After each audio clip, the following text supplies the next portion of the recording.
Good morning, everyone. If you missed the first session, my name is Jason Peters. I'm the moderator here this morning.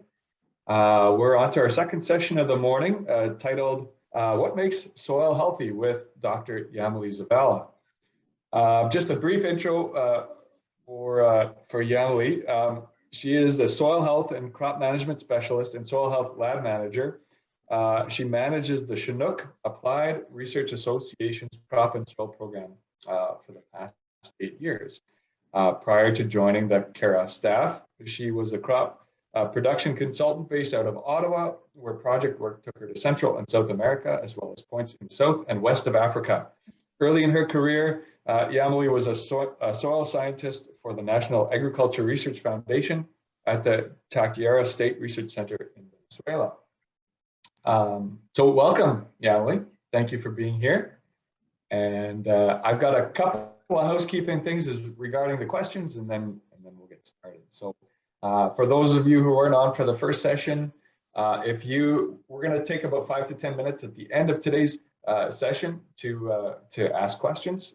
So there's 2 ways you can do that. One is by putting up your hand, and probably the easier way is to type it into the chat box, and at that time I'll relay those questions on. So with that being said, welcome, Yamily. Thank you for being here, and we're looking forward to your presentation. And thank you very much for the invitation. Just starting. Am I sharing my screen properly? Okay. Yes, it looks good. Okay. So thank you very much for inviting me. I'm very excited to be today with you guys, and let's start it. So what makes soil healthy? Well, you hear Chris early, you know at this point what it means to have a healthy soil. And I will also go over a few thoughts, information that she shared with everyone. And I also am going to be talking about what should we be measuring, and a lot of exciting things that we're going to see soon. When you look at the soil, what you look is something like this, that you have no clue what's really going on in there, but you send your samples to do some chemical analysis, and then you get information of what the minerals are. And then we also start looking into what the physical properties of the soil are. And recently, we have been pretty much putting a lot of focus and attention into the biology components of the soil, as Chris was mentioned early in her presentation. All of these properties in the soil have some interaction with the organic matter, also with the water, and also there is a lot of root exudates from the plant, from the crop that we have, that stimulate the biology and stimulate the chemical properties of the soil. And what is the most important is all of this interaction that happen in the soil is driven by pretty much what is the biology that we have there. I mean, when we have a soil that has all of these interactions, is when we can say that the soil is in a condition that is full capacity of function as a living system. Why? Because the biology is driving every single activity that happens in the soil. So a way for us to look at if a soil is healthy, nature can tell us that very easy. Look at the water cycle. This is one of my favorite pictures that I put together, because here we can look how a runoff of the water, when the water doesn't infiltrate, tell us that the soil could be unhealthy, because the water is supposed to be infiltrated into the profile and doing the course into the stream of water. But the important thing is that the soil is able to store some of that water without being running or without being ponding or evaporating. So that's one of the things that is very, very important. Another thing that I want to show very quickly is how unhealthy soils look like. Maybe you know this and you've seen this before, but look at this. When you have a soil that has this compact structure that has platted, layers of that, that's an indication that something is going on with the soil. When you take soils and you see these edges, is also an indication that the soil is not in good shape because you don't have the soil in a form that shows any aggregation at all. Exactly that happened with this. You see the massive structure of that soil. And sometimes you can see in the field when it's too dry, the plants start taking every little thing called drop of water that is the moisture that is in the soil and produce all of this crack. And sometimes we look at the soil in the surface, oh, this soil is covered. This soil have, probably some protection. But the reality is when you go into the field and using all of this big machine and you start looking at all of these stuff, that's an indication that something is going on with that soil. And we need to think about that looking at the soil in this way, tell us that something is really, really bad in that soil. When you also look soil cross like this, that's an indication that something is not good because there is soil seal, and then sometimes they form these cracks, in the soils, and the cross is right there. What do they tell us? They tell us that that soil has poor soil aggregation, that soil has issues in holding water. It has issues in the plants to grow how they're supposed to be growing. And at the same time, because the plant doesn't grow the way that they're supposed to, or doesn't have the good exudate through the roots, there is not a lot of biological activity, and the biological diversity in the soil is reduced. And then when that happens, it will affect a lot of the other soil properties. It's gonna degrade the soil, and the profitability of that land is gonna be reduced. And sometimes we think about, oh, black soils or dark soils, they're supposed to be good because they have high organic matter. But when you look at the soil that is black and you see the surface, you can see that they have the same issue that any other soil. And that is an indication that something is happening at the surface of the soil, because when I dig into that, I can see there is aggregate, there is some granulations in there that show that the soil has some signals or start degrading. Another way to look at that is look at all of these dark black soils. If you see, as I mentioned, edges and platted structure, and then the sealing of that, regardless of what the organic problematic conditions is to give this soil that characteristic, you will have some issues with that soil. So those soils are not healthy when compared with a soil that have round aggregates and then allow the soil to be having all of these properties to hold a lot more waters and more biology going in there. This is one of my favorite soils, and it is soil that even though you plant anything in there, some say that canola is not good for your field, but look at this canola growing there beautiful in this soil that is like a cottage cheese or ground beef. Is an indication that the soil is healthy because of having a good management that being put it into the soil. So that's one of the things that we need to be looking at the soil that has this characteristic of ground beef or cottage cheese, and that allow the soil to have more area for the root to explore. And then they have also the good condition for storage more water, and more biological microorganisms going to be growing, having more activity and then growing in there. And what is most important is that when that soil is healthy, will give a quick recovery when adverse events happen in the field. Just to look at some of the physical process, which is important, is just the one that I just mentioned. They will have resistance to soil compaction.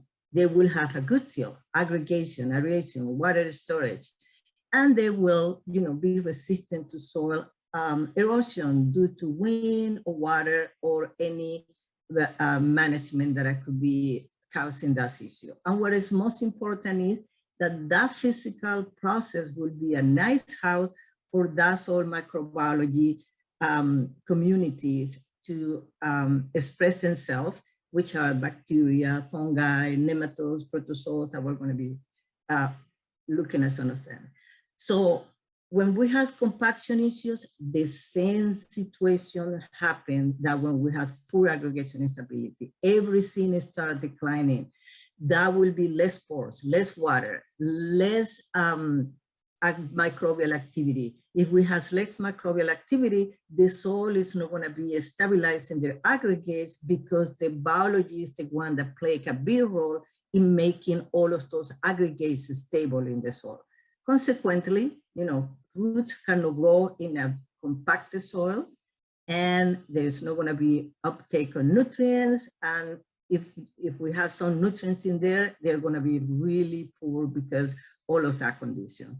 Here you can see how the aggregate is related to good soil, because all of these characteristics that I've been mentioned. And then I've been talking about aggregates, because I think aggregates is one of the most important physical indicators that we need to have in the soil, like you can see in this slide, all the benefits that they have. And of course, more biological diversity and more biological activity. That biological activity has many functions in the soil. Some of those, Chris mentioned a lot of them, and they have to do with breakdown of the organic matter that we have, the incorporation of this, the nutrient cycling, and again, they will contribute to the aggregate formation and stabilization of those aggregates. Just to choose one example, and then probably guarantee most of the nutrients in the soil they are governed for some of the biologies, some of the microorganisms in the soil. Some kind of bacteria will help that cycling of nutrients and making those nutrients available for the plant. In this case, we have bacteria that are fixing nitrogen and in the whole process of nitrogen cycling. For phosphorus also, there are bacteria, they are able to solubilize some of the phosphorus in the soil, making that available for the plant. And then as Chris mentioned, the mycorrhizal fungi also have very influential in the transportation and also the exchange of nutrients in the soil and related to the phosphorus.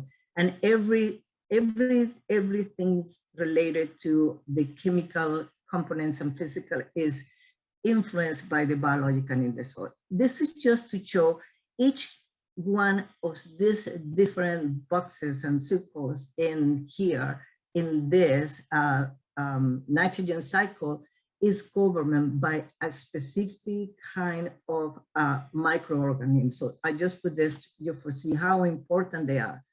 And the one note that help us to fix nitrogen, which is the rhizobium, the bacteria that need a legume in order to do this. It's also some bacteria that are free in the soil that allow this fixing of that nitrogen from the atmosphere. And at the same time, we look at the fungi, the mycorrhiza, because all of this high fat in the soil allow that this exchange of nutrient, especially, excuse me, especially water. They are able to transport water from one root to another as well as some nutrient. And the only thing that they want is some sugar, some food. So it's just a symbiotic relationship. And then the plants feed the microorganisms in there, and the microorganisms feed the plants. So there is an interaction there where everyone in the soil is winning.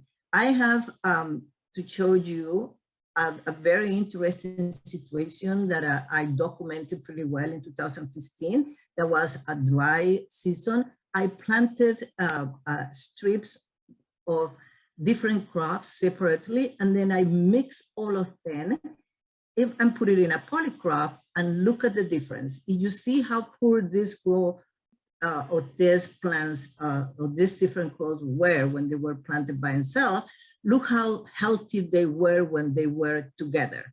So that's an indication to me that when you have plants growing together, they help each other. They help them in a way through the mechanisms that we have with the mycorrhiza connecting each one of these roots, transporting all of these nutrients through that system. Here you also can see, this is the triticale that was as a part of this evaluation. It's just a demo that I have. And then you can see how beautiful the triticale was growing at the same area that was next to each other. So it's just few meters apart, or 1 meter apart, and then you can see how poor they were growing in comparison when they were in combination with all the plants. So they were helping each other. Christine Jones and Gabe Brown, they saw this and they start using that in their presentation. So the question is, what makes the continual capacity of soil to function as a living system? Is its biology. So that's why it's very important that we look at the biology, all the process that they have in the soil, all the interactions, they contribute a lot. And that's one of the things that made that soil healthy. A soil that has a good biological diversity is a soil that will be healthy and they will improve over time. And it will help to all of these nutrient exchange and the productions and then fixing some of the issues that we had with water holding and doing this, they will make the farmers more profitable and then contributing also to climate change in the way that they're being sequestering carbon in there. So this is just an overview of that. Now let's go into what is that we are doing at CARA as a part of measuring some of this indicator, because each one of those information that I just give it to you, they have an indicator. That soil indicator is that measurement that you can do in a soil. When you do some change in management, you can measure that. So that's why the CARA Soil Lab initiative started, because I have the idea that we needed to assess our soils in a different way in order for us to understand them. Because before we were just measuring chemical and knowing what the nutrients needed, and then you need to apply this and you need to apply that mineral because the mineral is missing, but never was looking at the other components of the soil, which was as the biological and the physical assessment. So the idea of the CARA Soil Lab was to be able to measure it, all of those parameters that are in the soil as an indicator. Here is just one example. What do we need to know, or what are the most important at this point? Or in other words, what are the easy way for us to get some information for us to know what really is going in the soil, considering the biology in a way that is directly, that you can measure by microscope, or indirect way to measure the activity by the respiration, the nitrogen mineralization, the ratio of carbon nitrogen, the active carbon. All of these measurements that we do give us information of what the activity of the biology is in the soil. In the physical parameters, we choose few of them, which is texture, soil aggregation stability, the compaction, bulk density, water infiltration. Some of these measurements are easy to do, and you can do pretty much a lot of this physical. And chemical, again, you know a lot about this, because sending samples to a lab, a commercial lab, allow you to see all of these parameters or properties in the soil that allow us to understand what really is going on in the soil. That is why it's important that we can look at the soil in a way that allow us to see a broad picture of what's really going on. What's the first thing that you need to do if you start doing changes is benchmark the soils, because that will allow to monitor those changes or see how has been changing based on what you're doing. So the first thing is, if you are going to do some assessment, you can send the samples to CARA, or you can start doing this on your own, or you can use any lab that allow you to get different soil indicators for you to start monitoring that.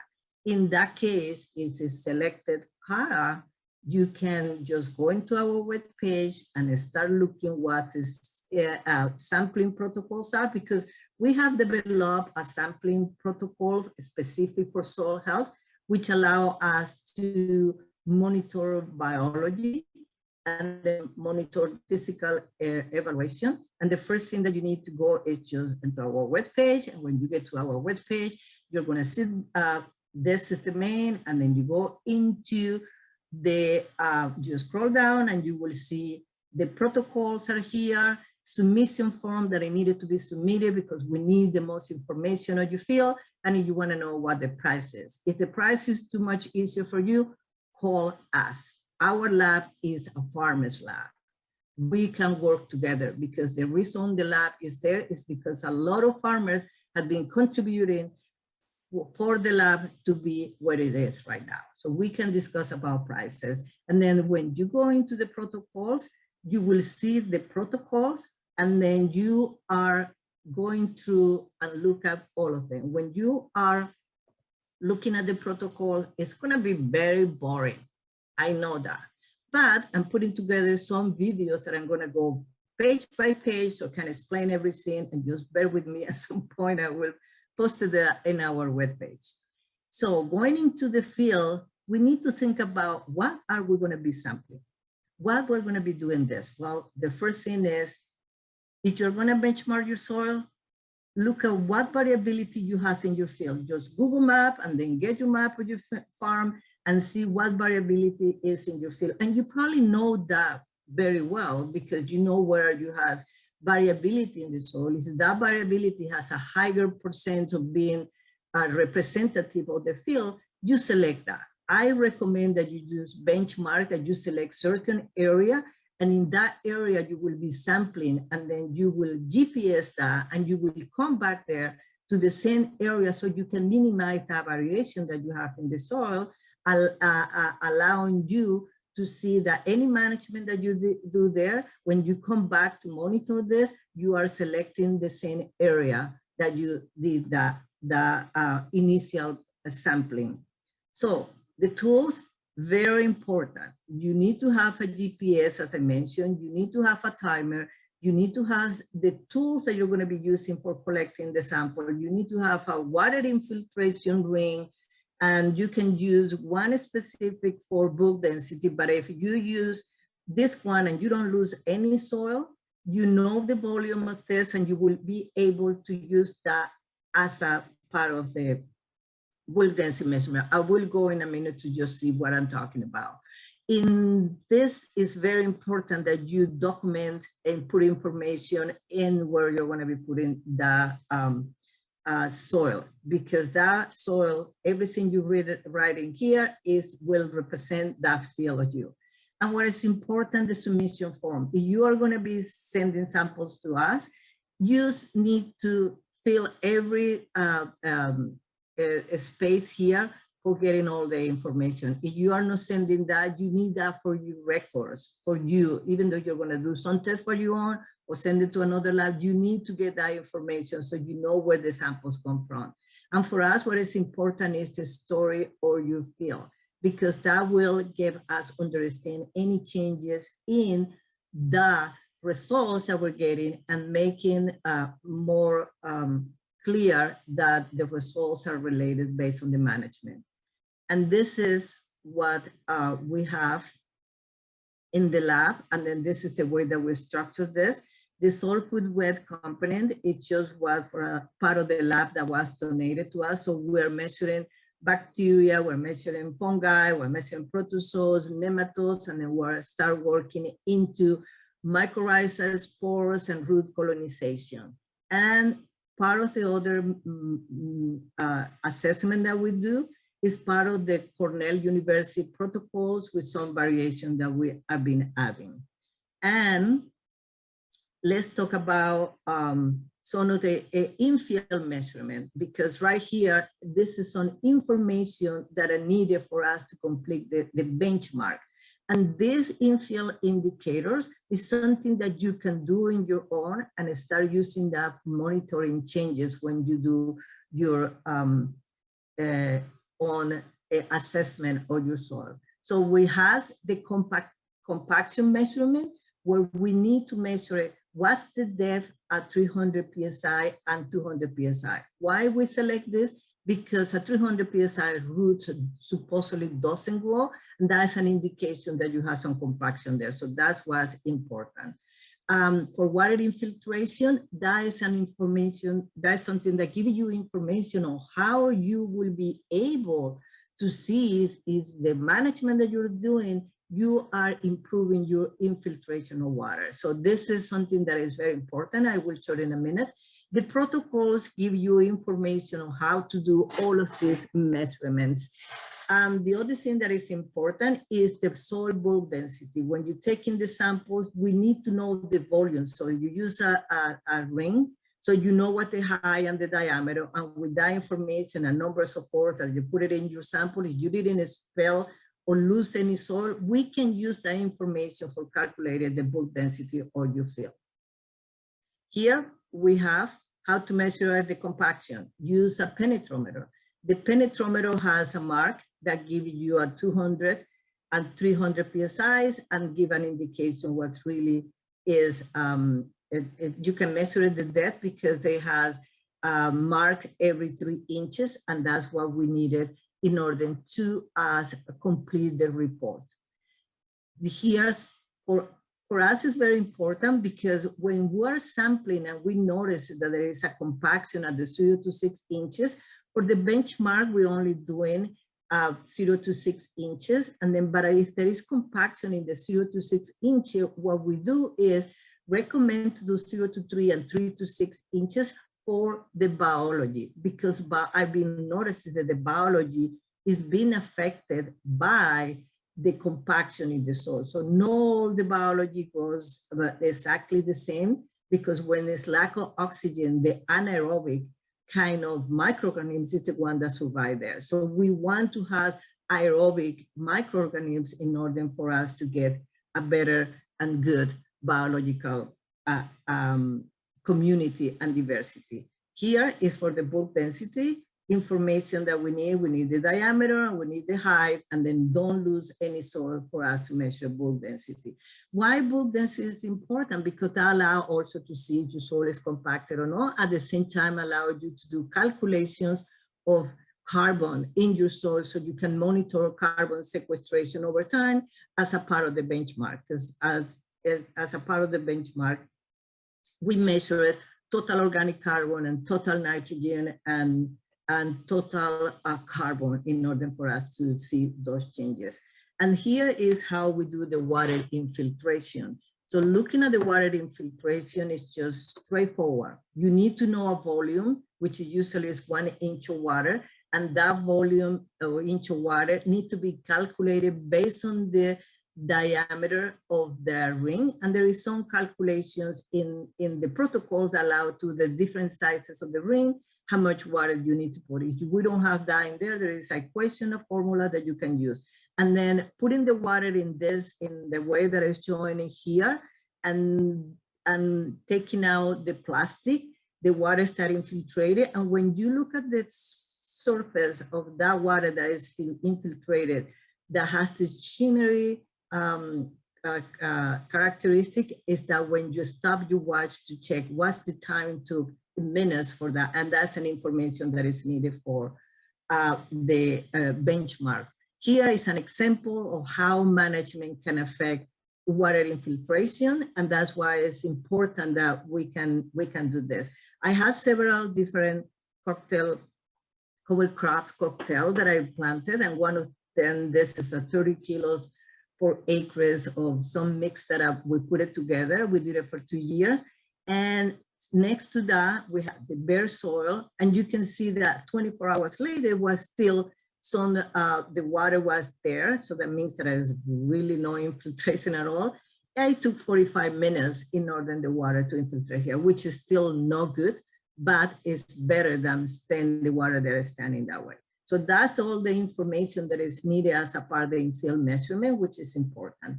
Another part that we do for the assessment is the physical bioorder that we call, where we have texture measurement, wet aggregation, stability, and the texture measurement is important because there are some soil other indicators that are related to that. So there's indirect measurement of biological activity. We do it through soil microbial respiration, active carbon, which is that carbon that is readily available for the microbes, and all of those change based on management. Here is just to show how we do texture. It's just to measure, you know, the dispersion of the particle, and then after that we do the calculation of what the texture is. And this is one of the most important to me, which is the soil wet aggregation stability. That this is, we use the protocol developed by Cornell, which is a rain simulator, allow us to see how a drop can affect the aggregates in the soil. And then after, for certain period of time that we have calculated for 1 inch of water, we can see how that affect that soil. And then you can see here different percent of wet aggregation stability. When you have a higher percent of stability, wet aggregation stability, that's an indication that the soil is in good shape. There was one in the United States. Is a project that did some evaluation of the different protocols that are out there for wet aggregation stability, and they tested 4 different ones: Cornell, the wet sieve procedure, a new an ad application is called a Slake that uses smartphone, and the soil stability index. Well, they evaluated in this some soil properties that were sensitive to management. And what they found out was that all these protocols that were used were sensitive to tillage. And they also find out that the aggregate stability increases as the tillage was reduced. Another thing that they found out that was very interesting is that at the end of this study, they conclude that Cornell rainfall simulator and the Slake's methods were the one that reported to be significantly different from when we had a different management, like a cover crop, cocktail mixes, and also when the soil was, the sonotis crop residue was removed, giving an indication that based on that, some of the issue can be measured. So this is an indicator that we can use, or you can use in your farm, in order to see what's really is going on if your soil is being affected or improved by the management you are doing. They recommended the Slake test because for evaluating aggregate stability, because the high sensitivity, the same that Cornell, but they select this because it's low cost, and then the turnaround time was faster. So I did a search, and here it is how they work. You can download the application, you can look videos online, see how it's doing, and they will give you an index. That is something that you can use in order for doing that. This is also some study that was done by NATE, the Soil Health Institute, where they were having some of these 2 aggregates that put it there. And there was, what is the principle of this is that you put the aggregates in a petri dish, take a picture or put the program and measure the area. And when you put it in water, the water starts dispersing the soil because it's not stable. This is a case of conventional system compared with a rangeland. When the water is rushed into the soil is more stable and they don't slake. So that's pretty much the principle that works. And when they do the evaluation, they find out that indeed the soil that were conventional has a really low wet aggregation stability index in comparison with the soil that was rangeland. So this is something that you can use and do at home, very, very cute. I did some evaluation last year, and then I wanted to share this. This is a preliminary study that shows also how soil wet aggregation stability in different management were affected in this. This is just the first year, and then you can look at here. What caught my attention was the cocktail mix that was a mixture of different crops together were able to stand alone, let's say like that, but with a lot of variability.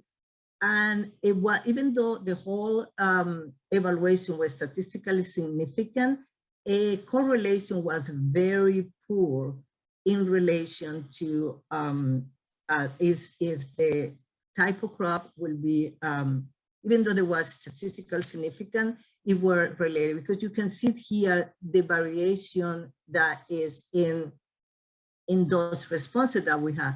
But what caught my attention was when treatment 2, which was raw hydrosolate, was having a more stable, let's say like that, wet aggregation stability for the cocktail crop that we have there, in comparison where we have the fermented hydrosolate, which it has a lot of variability. But when we combine the fermented with the raw, it was kind of similar than the one that was raw, because it was probably some influence there for the raw material. And my idea was, in the raw hydrosolate, probably there was more biology that we were incorporated that contribute to this.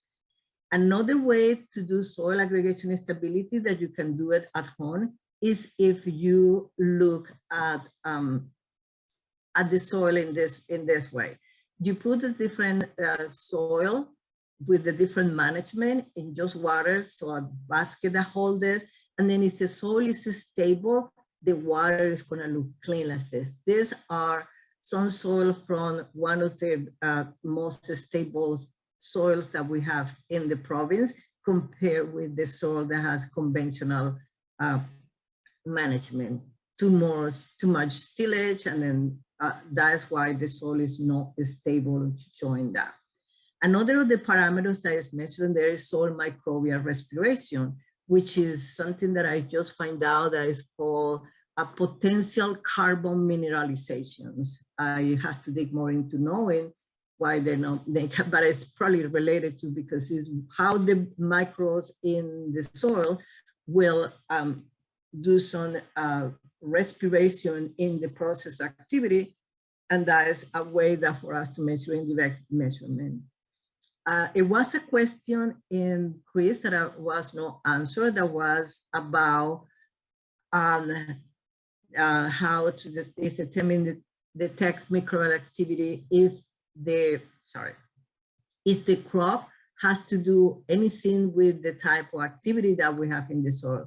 Well, I happen to have this to show you guys that shows exactly what's happening and give a response to that question. So it's the same study, and this is just measuring soil microbial respiration, and how the microbial respiration was affected by the different crop is right here. When I have the cocktail mixes, all these crops growing together in comparison with monocrop, peas, or wheat, look what happened. We have more microbial activity, and that's product for all of the biodiversity that we have in plants, in roots, that stimulate the diversity of microbes in the soil, and that's why they give us this high correlation of 0.67. So I was very excited to see that. And then when I look at this in this way, I can say the crop or the management that we have there have better influence in this case than the type of treatment that we put it in there. Because this is just 50 pounds per acre, I believe, of 1152, and this has pretty much an amount closer to what nitrogen is apported by that. And then you see everything here in the bottom, it has the same pattern in comparison with the top one, which is pretty much for the cocktail. And that was very neat to find out. Another of the way to measure biological activity is through active carbon that we do that in the lab, allow us to see what is the kind of food readily available for the microbes. We send samples for doing carbon nitrogen to University of Alberta, and that allow us to calculate carbon sequestration over time. So this is just that component. And then the other part that is very interesting is the soil creatures in the soil. So why that is important for us to know that? Because we can see, as I just showed, have a way to get a baseline information on how those biologies behave in the soil, even though they is very complex, and then give us so much variability, but at least we're able to know that we have certain, biology in the soil that allow us to continue some process, like a bacteria. They are able to decompose, simple sugars. And then also they contribute to produce some kind of mucilage that allow to the aggregates to be, glued together, and then allow the fungi also with the characteristic that they have of, recycling and decompose more complex molecules in there, and then also producing the hyphae will allow kind of tying up and put it together the aggregate. So both of them contribute enormously in the aggregation of the soil. The protozoans is very important because they eat a lot of bacteria in the process and then release a lot of nutrients. So they are important to be as a part of the system. The nematodes is also some of these creatures in the soil that have been mistreated, and then also have been looked at, they are the bad guys, but no, there is a lot of beneficial nematodes, like the predatory nematode, the fungal bacterial nematodes. The bad guys are the root one, which is just probably little in comparison with the biodiversity, the good nematodes that we had, like you're gonna see later. So we do assessment using this microscope, light microscope, and then for measuring biology activity. And also we do we do a light microscope to measure biomass evaluation, and we use epifluorescent to measure activity of those fungi and bacteria in the soil. Setting for evaluation, that is a lot of dilutions that we have to do in the lab. And they started with 1-to-1 dilution, and then go to do different bacteria at different dilution. And after that, we incubate protozoas, and in that process of incubate protozoas, we're feeding the protozoas to see the potential of those protozoas growing in your field, and they give us information. So when we do that, it's just, having different more dilutions, and then in 4-8 days, we can see the potential of those protozoas that you have in the soil that is going to contribute to the whole system. And then we go and measure each one of those in the lab. We see flagellates, we see ciliates, we see amoebas, how you can see here, and they are fun to watch. I enjoy watching all of them all the time, and then always find a new one. And then it's amazing the diversity of biology that we have, but is not well treated. So you can see here amoebas. I've been seeing at least 10 or different types of amoebas. They also contribute randomly into the whole cycle of nutrients in the soils, and then control bacteria, and all of that is very important. Fungi, I have some of those fungi. We measure the biomass, and then the activity, how you can see it here. And nematode extractions are done in this way. And this is part of our training for you. You want to come and then spend one day, or when we're allowed to do that, I will teach you and we will teach you to learn what we do in the lab so you can do this on your own when you wanted to monitor more closer your thing. Here is just to show what happened when one creature eats another creature. So each creatures in the soil have what they call a carbon-nitrogen ratio, and depending on that, how much carbohydrate they need compared with protein, and then what do they eat? For example, nematodes, bacteria feeding nematode eat bacteria, but they need 200 carbon in order to do that. The bacteria only has 5 carbon. And then how many starts they need to eat? Let's say 40. And this is something that was developed, I think, by Elaine Inhan, but I shows you how important it is that we can know how much of this ratios is and how much of that nitrogen can be released. So for one nematobacterium feeding nematode that eat 40 bacteria, there is going to be 39 units of nitrogen that is released in the soil. So that's why, and then imagine the other nutrients that they come out as a waste of these creatures in the soil. And imagine the higher the number that you have, the more of release of these nutrients is in the soil. So a healthy soil food web means a healthy soil.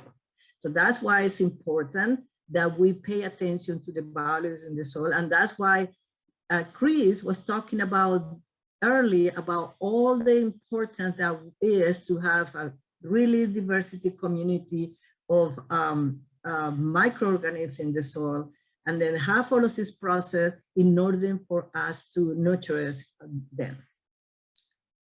Now I'm going to show you guys what is the report and how the reports come to you.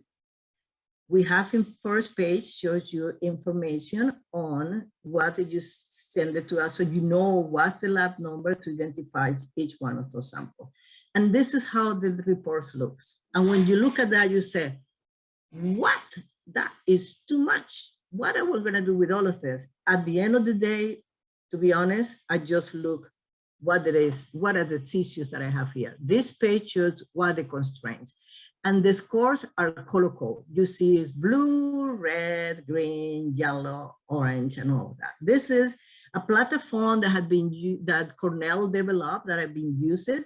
And then I'm developing my own database with all the soil health benchmark evaluation that we're doing in the province for letting us know what is the constraints that we have, and then we can work into those areas. At the same time, allow us to see what are our curves, what are our norms, what are our curves that tell us where we stand and where can go from there to see when we do our own database and know the one that I'm using right now would allow to see more clear what are the conditions of our soils and which one of these indicators are the most important for us to go and figure it out what we need to be addressing. And when you see the red color in the report, it's a warning. Something is going on in there. So you need to pay attention. I will be paying attention to the color rather than this number for now, because that tells me something happened and then I need to see what's going on. And the other page gives you some suggestion, what you could do in order to improve your compaction, what you could do in order to improve your activity, active carbon. What can you do in order to, get it into the chemicals? Sometimes we don't go address too much into this, it's more deep into, but at least it showed you this component here. And to me, getting into this chemistry constraint that we can have here is better that we address those constraints that will help us to, release this issue that we have here. So my overall recommendation will be to fix first those constraints that will unlock other constraints. And that's what I'm saying. This is a constraint that's probably related to biology or related to the physical. And if we do that, we're going to start healing the soil. So I will start first with the physical constraint. Why the physical constraint? because the physical constraint is the one that is affecting more my biology to start with. So that is what I will start with. And this is the report. Again, that is too much, too much, too much. So here it is. Here is some information for the numbers that we get in bacteria. We get huge numbers of bacteria. Most of the soils are bacteria dominant. We get low fungal biomass. We get information of the protozoas, you get information of the nematodes, and also you get ratios and what the nematode functional groups are. But for me, the most important component is this table.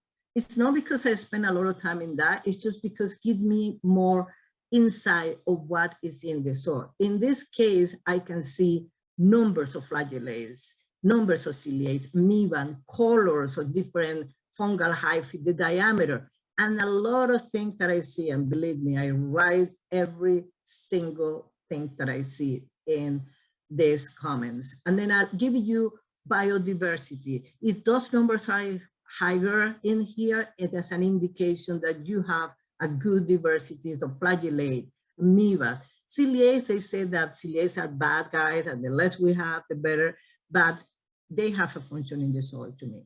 Colors, the more color variability you have in the fungal type of fungal, is give an indication that you have a biodiversity of those creatures. For the diameter, the wider the diameter, the better supposedly the fungal is.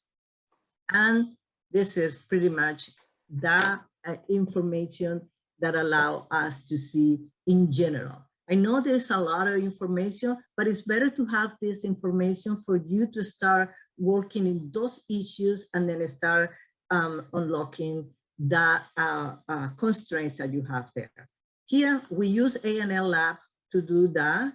And again, you get information in, organic matter, pH, you get macronutrients, micronutrients, and you get, certain percent base saturation, and there is certain range that you need to have in order for that soil give you, those nutrients that is needed for the crop.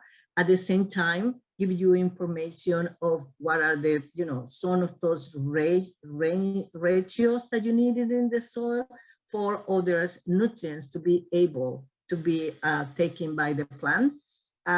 Also, what is important is, when you have information that you have too much magnesium, you think about, oh, this is going to be still in my soil. And then information like, ratios. So if we sulfur nitrogen ratios, what did they do?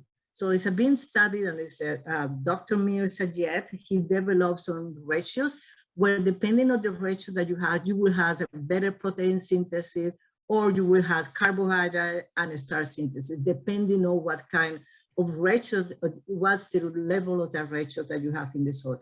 But this is something that little by little we need to start working on, so we can get those ratios properly in the soil, so we can get also better yield in general.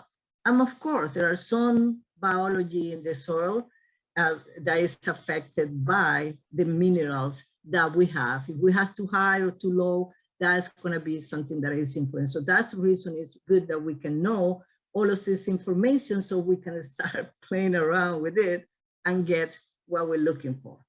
So, excuse me, Yamily, yes, we've got about 1 or 2 minutes left, and then I noticed there's a couple of questions that people have. So if you have a few final thoughts, then I'm just going to go very quickly to show some of the creatures, and then we can go into the question. I'm almost done with this. Okay. Perfect. Thank you. Okay. Here we have some of this creature, Wilsonema, which is a bacteria feeder. My preferred one is the Discolymus. It's a predatory, and the bad guys, and some that switch if we don't have good fungal, they switch and then attack the roots. This is predatories, and they have stools. Anyway, there are other creatures in the soil that is important for them to know that they have a function in there. I'm gonna skip this one and go into this part that is very, very important. Also, in our soil, we have a biological control, which is other fungus a fungus that is called nematofungus that attacks nematodes. And here you can see one, this is one attacking one of the bad guys, and ones that attract fungus that attract nematodes, as you can see here, and others that attack the nematodes by the mouth, which are zoospore, and all of this is in our soil. And to me, each soil has its own biosignature, so they need to be fed and nurtured by us, and what is no measured cannot be fixed. So this is pretty much what I wanted to present. I hope that give you some ideas and questions. Yeah, no, that was great. That's a really good look into the work that you do at CARA, and a deep dive into some of the information that's available to us out there. So much appreciated. Thank you. We'll take a look at the questions here. One of the first ones that came up was talking about combinations of plants. So maybe on the on the practical side, which combination of plants may make better cash crops? So what, in your experience, goes well with wheat or canola or peas or soybeans?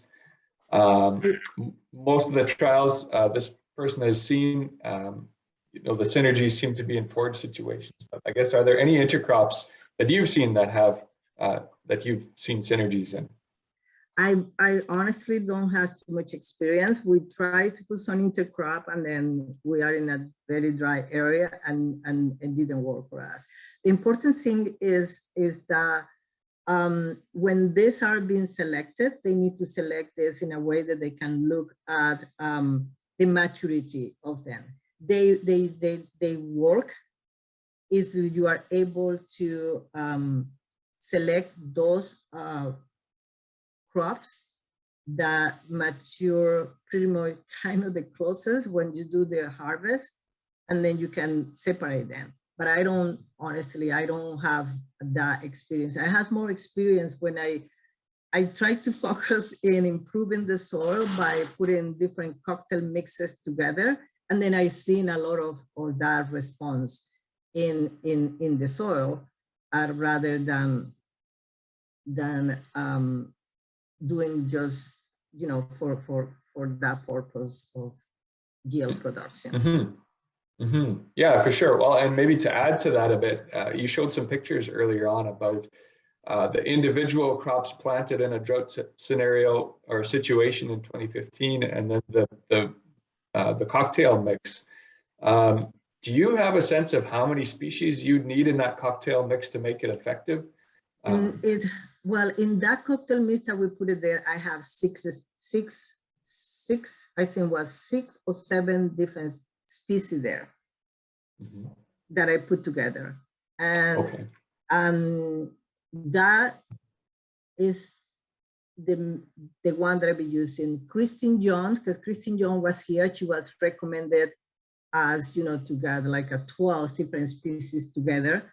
To me, it's pretty much more of the same diversity that you have there, and also the density of that diversity, so that we need to start playing around what is going to be then in when you seed it. And another thing that I noticed is when you plant in one direction and you cross seed it in the other direction, even though you have the same targeted, they said, rate of seeding, depending what you are, you get better benefits when you have more plants growing in that area. So if you cross this, you will get more area that you have more plants. And someone told me that they were doing just in diagonal, you can get more area that the plants are growing together, and then you have more area that is covered. But I never done that. But I noticed that even though, the same 80, let's say 80 pounds or 80 kilos for acre, and then you plant 80 one direction and 40 in the other direction, you get better cover in that. And then I did an evaluation of weed incidence, and they reduce the weed incidence when you do that in that way. Yeah, that makes sense. And you get more, probably more weed competition too, if you're going to cross rows like that as well. So I think that makes sense. Well, we are at 11:30. So thank you very much, Dr. Zavala, for your time and for your presentation. Much appreciated.